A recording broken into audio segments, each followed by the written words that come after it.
Hello viewers, this is Suman Dutta. তো আজকে present হলাম নতুন একটা ভিডিও নিয়ে। আজকের ভিডিওতে থাকছে ত্রিপুরা এসটিট এক্সামের জন্য জিওগ্রাফি থেকে কিছু গুরুত্বপূর্ণ প্রশ্ন। তো এখানে 10টা প্রশ্ন আলোচনা করব, অবশ্যই তোমরা পারো। তো তাও এখানে আলোচনা করব যাতে রিভাইজ হতে পারে। বেরেন আগ্নেয়গিরি কেন্দ্রীয় অগ্নুৎপাত।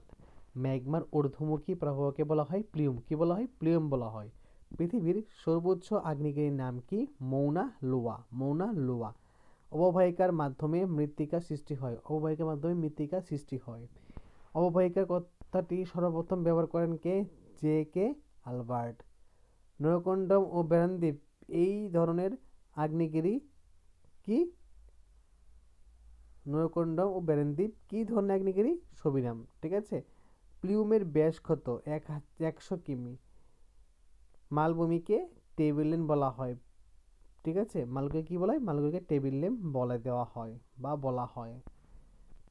তো আজকে এখান থেকে যা শিখলে অবশ্যই খাতায় নোট ডাউন করে রাখো, তাহলে পরবর্তী সময় তোমাদের কাজে দেবে যখন তোমরা স্কুল যাবে। তো দেখা হচ্ছে একটা গুরুত্বপূর্ণ ভিডিওতে। প্রথম থেকে শেষ অবধি কাজ করার জন্য তোমাদেরকে অসংখ্য ধন্যবাদ।